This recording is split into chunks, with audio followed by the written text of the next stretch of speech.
நேத்தை விட இன்னைக்கு நாள் கொஞ்சம் நல்லா தாங்க போச்சு. ஏன்னா காலைல எந்திரிச்ச உடனே கிராமர் டாபிக்ல இருந்து ஆரம்பிச்சேன். நம்ம சின்ன வயசுல இருந்து படிச்சிருப்போம் ஆக்டிவ் வாய்ஸ் பாசிவ் வாய்ஸ். இந்த விஷயத்தை தான் நான் இன்னைக்கு படிச்சேன். இதுல கொஞ்சம் ரூல்ஸ் வந்து சிம்பிளிஃபைடா இருந்தது. எப்படின்னு பாத்தீங்கன்னா பிரசன்ட் டென்ஸ்ல இருந்துச்சுன்னா பிரசன்ட் டென்ஸ்ல தான் மாத்தி எழுதணும், பாஸ்ட் டென்ஸ்ல இருந்துச்சுன்னா பாஸ்ட் டென்ஸ்ல தான் மாத்தி எழுதணும் அப்படின்றது இருந்தது. அதுக்கப்புறம் டென்சஸ் வச்சு சில விஷயங்கள் கொடுத்திருந்தாங்க. இதுதான் இன்னைக்கு கிராமர் டாபிக்ல பார்த்தேன். அதற்கப்புறம் மத்தியானம் சாப்பிட்டதுக்கு அப்புறம் என்ன பண்ணேன் அப்படின்னு பாத்தீங்கன்னா மேக்ஸை வந்து போட்டுலாம் பார்க்கல, வீடியோவா யூடியூப்ல பார்த்தேன். இன்னைக்கு பார்த்த டாபிக் என்னன்னு பார்த்தீங்கன்னா simple interest and compound interest தான். வீடியோவை மட்டும் தான் பார்த்தேன், போட்டு பார்க்கவே கிடையாது. அதற்கப்புறம் ப்ரோஸ்ல இன்னைக்கு நான் யாரை பத்தி படிச்சேன் அப்படின்னு பார்த்தீங்கன்னா ரெனவுண்ட் மேத்தமேட்டிஷியன் ராமானுஜம் சார் பத்தி தான் படித்தேன். அவரோட பயோகிராஃபி பத்தி தான் இந்த ப்ரோஸ்ல வந்து கொடுத்துருக்காங்க. அவங்க எப்படி வந்துட்டு மேக்ஸ் மேல அவங்களுக்கு ஆர்வம் வந்தது, அதற்கப்புறம் யாரெல்லாம் அவரோட டேலண்ட்டை வந்து ரெகக்னைஸ் பண்ணாங்க, இந்த மாதிரி விஷயங்கள்லாம் அந்த ப்ரோஸ்ல கொடுத்துருந்தாங்க. அதற்கப்புறம் நான் இன்னைக்கு ஒரு போம் படித்தேன். அந்த போம்ல என்ன சொல்ல வராரு ஆத்தர் அப்படின்னா, ஒரு ட்ரீ, ஒரு மரத்தை வச்சு அந்த நம்மளோட வாழ்க்கையை வந்து எப்படி வாழணும் அப்படின்ற மாதிரி சொல்லியிருக்காங்க. அந்த போமோட டாபிக் பேர் என்னன்னு பார்த்தீங்கன்னா த விஸ்டம் ஆஃப் ட்ரீ அப்படின்ற மாதிரி கொடுத்துருந்தாங்க. இதை வந்து ஒரு அமெரிக்காவை சேர்ந்த ஒரு ஆர்த்தர் எழுதியிருந்தாங்க. ஸோ இன்னைக்கு நான் என்னெல்லாம் படித்தேன் அப்படின்றத ஒரு ஓவர்வியூ மாதிரி பார்த்துடலாம். கிராமர்ல இன்னைக்கு நான் ஆக்டிவ் வாய்ஸ் அப்புறம் பாசிவ் வாய்ஸ் பார்த்ததா சொன்னேன், சரிங்களா? ஆனால் இந்த ஆக்டிவ் வாய்ஸுக்கும் பாசிவ் வாய்ஸுக்கும் ஒரு கிராமர் டாபிக் வந்து பேஸாக இருக்க போது அது என்னன்னு பார்த்தீங்கன்னா சென்டென்ஸ் பேட்டர்ன்.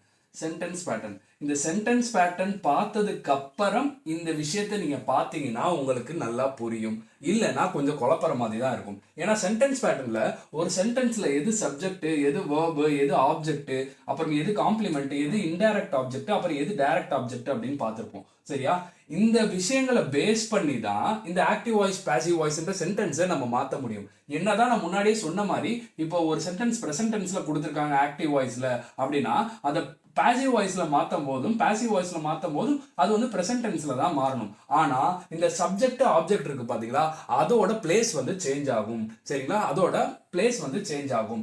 அப்புறம் வந்துட்டு இந்த ஆக்டிவ் அண்ட் பாசிவ் வாய்ஸ்ல வந்து நம்ம டென்சஸ்ல வந்து ஒரு 8 டென்ஸ் இருக்கு அப்படின்னு நான் முன்னாடி ஒரு வீடியோல சொல்லியிருப்பேன், சரிங்களா? அதுல வந்துட்டு பெர்ஃபெக்ட் கண்டினியூஸ் டென்ஸா வர 2 டென்சஸ் மட்டும் வந்து இதுல எடுத்துக்கவே மாட்டாங்க. இதை வந்து அந்த மாதிரி பண்ணவே முடியாதுன்ற மாதிரி சொல்லியிருப்பாங்க. அது எதுன்னு பாத்தீங்கன்னா பாஸ்ட் பெர்ஃபெக்ட் கண்டினியூஸ் டென்ஸ் வந்து இந்த ஆக்டிவ் அண்ட் பாசிவ் வாய்ஸ்க்கு வந்து அப்ளை ஆகாது.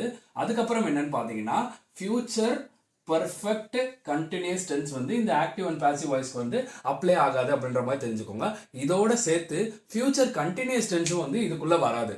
ஆனால் மித்த இருக்க டென்சஸ் ஃபுல்லாக ஆக்டிவ் வாய்ஸில் கொடுத்து பாசிவ் வாய்ஸை மாற்ற சொன்னாலும் மாற்ற முடியும், பாசிவ் வாய்ஸில் கொடுத்து ஆக்டிவ் வாய்ஸில் மாற்ற சொன்னாலும் மாற்ற முடியும். ஸோ இந்த டாபிக் படிக்கிறதுக்கு முன்னாடி சென்டென்ஸ் பேட்டர்னா என்ன அப்படின்றத பார்த்துக்கணும்.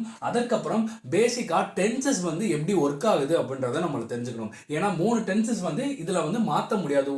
ஆக்டிவ் வாய்ஸில் கொடுத்தா பாசிவ் வாய்ஸில் மாற்ற முடியாது, பாசிவ் வாய்ஸில் கொடுத்தா ஆக்டிவ் வாய்ஸில் மாற்ற முடியாது அப்படின்றத நான் சொன்னேன் பார்த்தீங்களா, அது வந்து பேசிக். அப்புறம் இப்போ ஆக்டிவ் வாய்ஸில் ஒரு சென்டென்ஸ் ப்ரெசென்ட் டென்ஸில் கொடுத்துருக்காங்கன்னா அதை வந்து பாசிவ் வாய்ஸ்லயும் பிரசன்ட் டென்ஸா தான் மாத்தணும். அதே மாதிரி தான் பாஸ்ட் டென்ஸ்க்கும் பாஸ்ட் டென்ஸ்ல கொடுத்திருந்தாங்கன்னா அதை பாஸ்ட் டென்ஸ்ல மட்டும் தான் மாத்தணும். அது வந்து வைஸ் வர்சா. நீங்க எந்த டைப் ஆஃப் சென்டென்ஸ் கொடுத்திருந்தாலுமே அப்படி நீங்க பண்ணலாம். சரி, இந்த ஆக்டிவ் வாய்ஸ் பாசிவ் வாய்ஸ்ன்றதுக்கு ஒரு சிம்பிளான ஒரு டெஃபினிஷன் என்ன அப்படின்னு பாத்தீங்கன்னா, இப்போ இந்த ஆக்டிவ் வாய்ஸ்ல சப்ஜெக்ட் வந்து ஒரு ஆக்ஷனை பண்றவங்களா இருப்பாங்க, சரிங்களா? சப்ஜெக்ட் வந்து ஆக்ஷனை பண்றவங்களா இருப்பாங்க.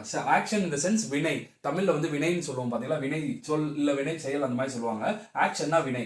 அந்த வினையை வந்துட்டு யார் செய்ய போறாங்கன்னா சப்ஜெக்டே பண்ற மாதிரி கொடுத்துருப்பாங்க. ஆனா பாசிவ் வாய்ஸ்ல எப்படி கொடுத்துருப்பாங்கன்னா சப்ஜெக்ட் வந்து அந்த வினையை வந்துட்டு ரிசீவ் பண்ற மாதிரி கொடுத்துருப்பாங்க. அதாவது சப்ஜெக்ட் ரிசீவ்ஸ் த ஆக்ஷன் அப்படின்னு சொல்லலாம். சப்ஜெக்ட் ரிசீவ்ஸ் த ஆக்ஷன், ஓகேவா?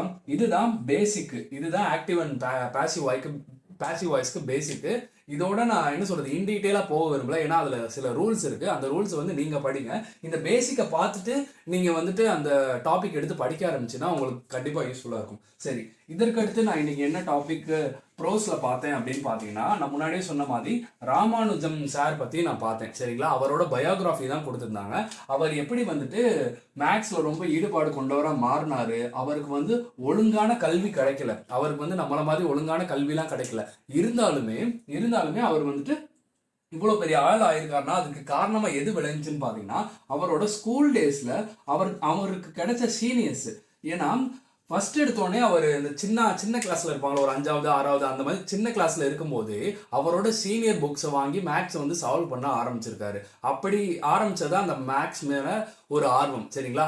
அதற்கப்புறம் படிப்படியா அவரா வந்து நிறைய தியரம்ஸ்க்கு வந்துட்டு சொல்யூஷன்ஸ் கண்டுபிடிக்கிறது, ரொம்ப கடுமையான விஷயங்களுக்கெல்லாம் சொல்யூஷன்ஸ் கண்டுபிடிக்கிறது, இந்த மாதிரி விஷயங்களை வந்து அவர் பண்ணிக்கிட்டே இருந்திருக்காரு. ஒரு தடவை வந்து 1914 அப்படின்னு நினைக்கிறேன், கரெக்டாக இயர் எனக்கு ஞாபகம். 1914 பிரிட்டனில் இருக்க அந்த கேம்பிரிட்ஜ் யூனிவர்சிட்டிக்கு அவர் வந்துட்டு என்ன பண்ணியிருக்காருன்னா இவரோட தியரம்ஸ் கண்டுபிடிச்சது எல்லாத்தையும் வந்து அனுப்பி வச்சிருக்காரு. இவரோட டேலண்ட்டை பார்த்துட்டு அங்கே கூப்பிட்டு அவருக்கு அங்கே வந்து ஸ்டைஃபன் கொடுத்து நீங்கள் இங்கே தங்க அப்புறம் ஆராய்ச்சிலாம் பண்ணுங்க அந்த மாதிரிலாம் சொல்லியிருக்காங்க. கடைசியாக வந்து அவர் டியூபர் க்ளோசிஸ்னால இறந்து போயிடுவார், டிபினால வந்து இறந்து போயிடுவார். இறந்த ஆண்டு எப்பன்னு பார்த்தீங்கன்னா 1920 இறந்து போயிடுவார். இவர் பிறந்த ஆண்டு எதுன்னு பார்த்தீங்கன்னா 1987 பிறந்திருப்பாரு அப்படின்றத தெரிஞ்சுக்கோங்க. ஸோ இது வந்து அவரை பற்றின ஒரு பயோகிராஃபி தான், நீங்கள் படிச்சிங்கன்னா இன்ட்ரெஸ்டிங்காக இருக்கும், பாருங்க. அதற்கடுத்து என்னன்னு பார்த்தீங்கன்னா போமில் நான் இன்னைக்கு என்ன படித்தேன் அப்படின்னு பார்த்தீங்கன்னா, ஒரு மரம் வந்து நம்மளோட பேசுற மாதிரி ஒரு போம் வந்து எழுதியிருக்காங்க, சரிங்களா. விஸ்டம் ஆஃப் ட்ரீ அப்படின்னு சொல்லுவாங்க.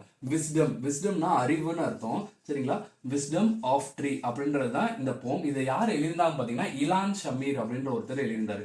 இலான் ஷமீர், ஓகேவா. இவர் வந்து ஒரு அமெரிக்காவை சேர்ந்தவர், அமெரிக்கன் போயட் அப்படின்னு கூட சொல்லலாம். இதுல என்ன சொல்றாரு அப்படின்னு பார்த்தீங்கன்னா, மரத்தை வச்சு ஹியூமன் லைஃபோட கம்பேர் பண்ணியிருக்காரு. மரத்தை ஹியூமன் லைஃபோட கம்பேர் பண்ணியிருக்காரு. கம்பேர்னு சொல்றதை விட மரம் வந்துட்டு ஒரு வாழ்க்கையை வாழுது, அந்த வாழ்க்கைக்கு அதுக்கூட அறிவு கிடைச்சிருக்கும், அந்த அறிவை ஹியூமன்ஸோட ஷேர் பண்ற மாதிரி இந்த போம் வந்து எழுதியிருக்காரு. இப்போ நிறைய சீசன்ஸ் வரும், சம்மர் சீசன் இருக்கும், வின்டர் சீசன் இருக்கும், இந்த மாதிரி விஷயங்கள் இருக்கும்.